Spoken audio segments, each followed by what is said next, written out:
I come out here, this is peace for me.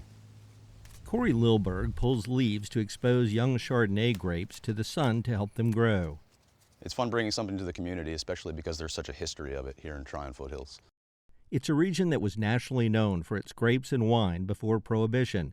Lilberg's grandparents, Bob and Karen Benn, are helping restore that reputation at Parker Benn's Vineyards in Polk County.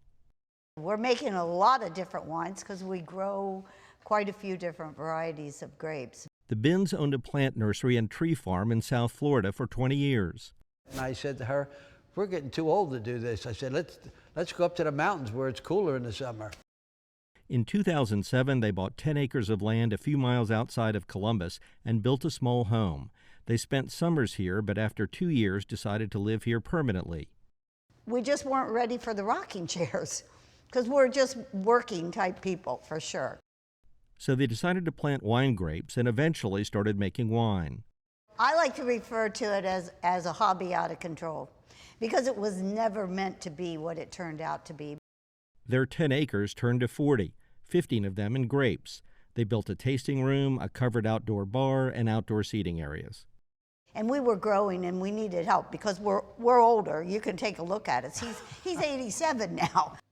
So the Benns hired their grandson Corey to work as vineyard manager, among other things. I just connected with the vines. It's crazy how it works. There's something about that that's very primal.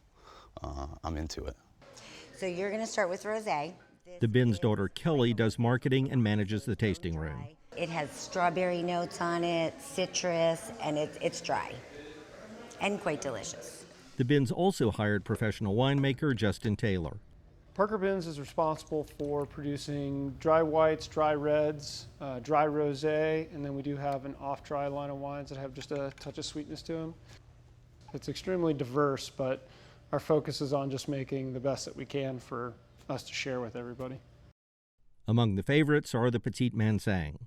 Grows really well here, produces a nice, rich, ripe, tropical characteristic for a white wine. A lot of times that's described as being the red wine drinker's white wine. The Chardonnay is fermented in stainless steel. Almost a naked Chardonnay, we don't put any oak on it. It tends to come out a bit more tropical, so it's got some nice ripe fruit to it, but really trying to represent the varietals. Red wine drinkers should enjoy the Merlot. The Merlot for us tends to show this big, bright, ripe, fresh cherry. So Bing cherry is like the one thing that comes to mind over and over again. It's got that really good acidity to it, nice vibrant color. 3 wines are named for Lulu, a rescue that's become the Parker Benns mascot. There are other animals around too. These sheep are on load to help fertilize the vineyard, and donkeys, a llama, and an alpaca are rescues that entertain customers. You see children out there in the lawn running around having a good time. I mean, it's a very much of a family atmosphere, and I think people will like that. Everybody here is out of sight. There's music on the weekends, and there's food to go with it all. Specialty burgers, BLTs, charcuterie boards, and other snacks. Wine and food just naturally go together. Yeah. They go hand in hand. Yeah, that's very true. If I'm going to have a glass of wine, I want something to nibble on.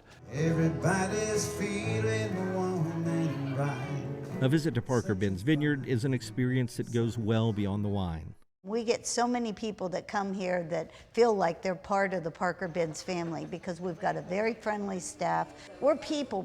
We've always worked around people. We love people. So we create an atmosphere that we try to make everyone feel at home.